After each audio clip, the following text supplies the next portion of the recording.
Shri Ram Janmabhoomi Teerth trust कार्यालय का अस्थायी कार्यालय का शुभारंभ किया गया और हमारे साथ मौजूद हैं श्री राम जन्मभूमि तीर्थ ट्रस्ट के ट्रस्टी अनिल मिश्रा जी। अनिल मिश्रा जी, आज इस ट्रस्ट का कार्यालय का उद्घाटन किया गया। इस कार्यालय में कौन कौन सी सुविधाएं होंगी और कितने कमरे बनाए गए हैं?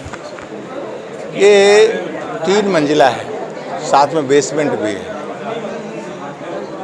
यात्रियों को नहीं, अतिथियों के रहने के लिए व्यवस्था है, जो ऐसे अतिथि आते हैं। साथ ही साथ हमारे ट्रस्ट के काम में जो पूरा समय देकर के इंजीनियर और उनके परिवार यहाँ रह रहे हैं, 1 मंजिल उनके रहने के लिए है। साथ ही साथ 3 900 वर्ग फीट के सभागार हैं, मीटिंग के लिए, कार्यालय के उपयोग के लिए, अन्य कार्यों के लिए वो तीनों हालों का उपयोग होगा। साथ ही साथ इसमें एक भोजनालय है, भोजन करने का स्थान है, ये व्यवस्था है।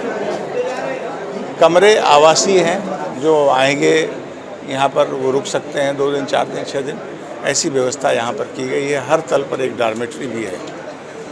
हम समझते हैं कि राम जन्मभूमि तीर्थ क्षेत्र का मंदिर जहाँ निर्मित हो रहा है, उससे सबसे निकट ट्रस्ट ने सर्वप्रथम ये सुविधा खड़ी की है, इसलिए आने वाले ऐसे कार्यकर्ता काम करने के लिए जो आते हैं, यहाँ दर्शन करने के लिए आते हैं, उनको ये सुविधा निकटतम उपलब्ध हो सके, इसको ध्यान रख करके इसको बनाया गया। जो ट्रस्ट की बैठक होती थी, जैसे सर्किट हाउस में होती थी, राम मंदिर में होती थी, अलग अलग तमाम जगहों पर होती थी। अब ये माना जाए कि ट्रस्ट की बैठक भी जो होगी वो यहीं होगी, तमाम प्रकार की सुविधाएँ भी होंगी, नेट की सुविधा है, हॉल हैं, कमरे हैं, तो ये माना जाए ये सारी चीज़ें सोच करके ही बनाया गया है। जो आवश्यकता पड़ेगी उस दृष्टि से इसका उपयोग किया जाएगा।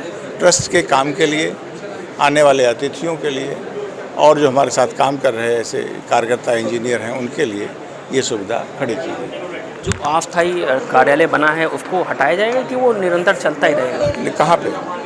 राम जन्मभूमि दर्शन मार्ग पर? नहीं, वो तो स्वागत कक्ष से आने वाले दर्शनार्थियों के लिए है, जो दर्शन मार्ग से जाते हैं वहाँ पर पूछताछ, उनको सुविधा प्रोवाइड कराना, उनको दिशा दर्शन करना, इसके लिए है। ये कार्यालय, कैंप कार्यालय और मार्ग में स्वागत कक्ष, ये तीनों अलग अलग चीज़ें हैं। इसको ध्यान में रख करके वो पहले से ही चल रहा है। अब दर्शनार्थी वहाँ जाते हैं तो उनको वहाँ सहायता चाहिए। मंदिर का जो निर्माण कार्य है चल रहा है, जनवरी 2024 में भगवान रामलला विराजमान हो जाएंगे। ये माना जाए कि यही वजह है कि जल्द से जल्द कार्यालय का शुभारंभ किया गया कि जो अतिथिगण आए उनको तमाम प्रकार की सुविधाएँ दी जा सकें। नहीं, सुविधाएं अतिथियों के लिए तो है ही, होती ही हैं। आने वाले दर्शनार्थियों को सुविधा दर्शन मार्ग उपलब्ध हो, सुग्रीव किला पर एक सहायता केंद्र बनाया गया, वहाँ उपलब्ध हो।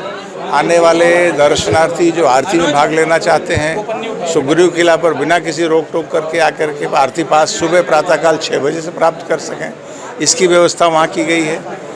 दोपहर का पास वहाँ से प्राप्त करें, वहाँ से प्रिंट आउट लें, आरती में भाग लें, इसको ध्यान में रख करके वहाँ पर सुग्रीव किला पर ये सुविधा प्रदान की गई है। सभी श्रद्धालु जो आरती में भाग लेना चाहते हैं उनको असुविधा न हो, इसलिए वो सुग्रीव किला के स्वागत कक्ष में, आगंतुक कक्ष में आकर के पास प्राप्त करें, व्हीलचेयर प्राप्त करें, जल प्राप्त करें और आराम करें। अपने लाकर की सुविधा है, वहाँ सामान जमा करके दर्शन के लिए जाएँ, ऐसी व्यवस्था वहाँ निर्मित की गई।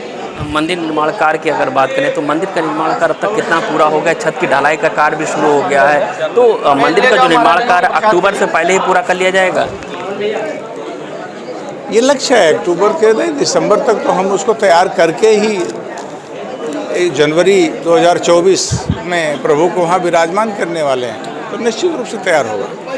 जो मूर्ति बनाने का जो कार्य है वो कब से प्रारंभ होगा? जो तमाम अलग अलग जिलों से पत्थर लाए गए, मूर्तिकार लोग आ रहे हैं, पत्थरों को देख रहे हैं, अंतिम स्वरूप देंगे, उसके बाद मूर्तिकार निर्माण कार्य प्रारंभ होगा।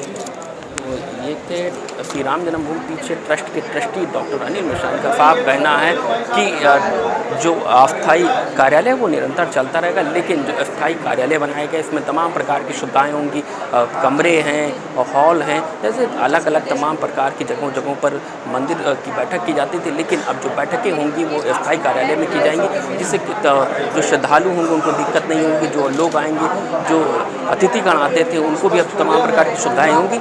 अतिथिगण को भी रोकने के लिए यहीं पर उनके जो कमरे हैं वो बनाए गए हैं, यानी कि ये कहें आने वाला जो दिन होगा वो राम भक्तों के लिए अच्छा होगा कि राम भक्त जो आएंगे वो इस कार्यालय में भी रुक सकते हैं। अयोध्या से एबीपी गंगा के लिए ऋषि गुप्ता।